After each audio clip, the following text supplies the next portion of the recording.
வணக்கம் நண்பர்களே. வீடியோக்குள்ளே போகிறதுக்கு முன்னாடி this video sponsored by ChenReview.online.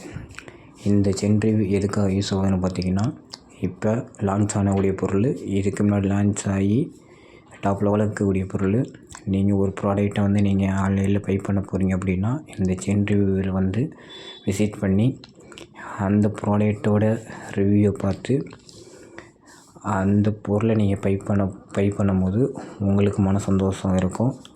ஏன் அப்படின்னா, நீங்கள் ஒரு ஒர்த்தான ப்ராடக்டை வாங்கிறதுக்காக இந்த ChenReview உங்களுக்கு பயன்படுகிறது. அதனால் இந்த லிங்க்கை நாங்கள் வீடியோ கீழே டிஸ்கிரிப்ஷனில் இந்த ChenReview சம்மந்தமான லிங்க்கை நாங்கள் அட்டாச் பண்ணுறோம். அதை விசிட் பண்ணி பாருங்கள். ஒரு கைப்பிடி அளவு புதினா வேணும். அடுத்து உளுந்தம்பருப்பு சிறிதளவு எடுத்துக்குங்க. அடுத்து கடுகு சிறிதளவு எடுத்துக்குங்க.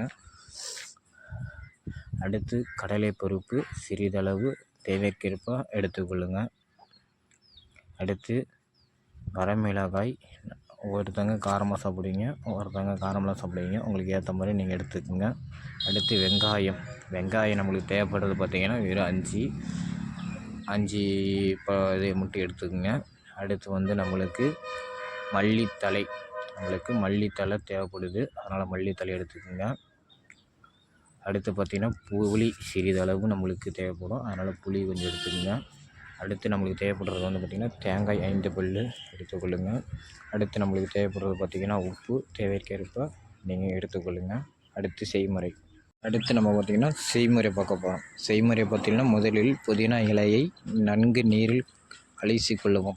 நீரில் நல்லா அலசிக்கிங்க புதினா தலையை. அடுத்து வானில் சிறிதளவு எண்ணெய் விட்டு காய்ந்தவுடன் கடுகு போட்டு பொரித்தவுடன் உளுந்தம்பருப்பு மற்றும் கடலைப்பருப்பு போட்டு வதக்கவும்.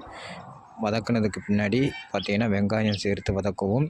பிறகு வரமிளகாய் சேர்த்து வதக்கியவுடன் புதினா மற்றும் மல்லி இலை சேர்த்து நன்கு வதக்கவும். பிறகு புளி கொஞ்சம் சேர்த்து தேங்காய் சேர்த்து வதக்கியவுடன் இறக்கி ஆற வைத்து உப்பு சேர்த்து மிக்சியில் அரைக்க வேண்டும்.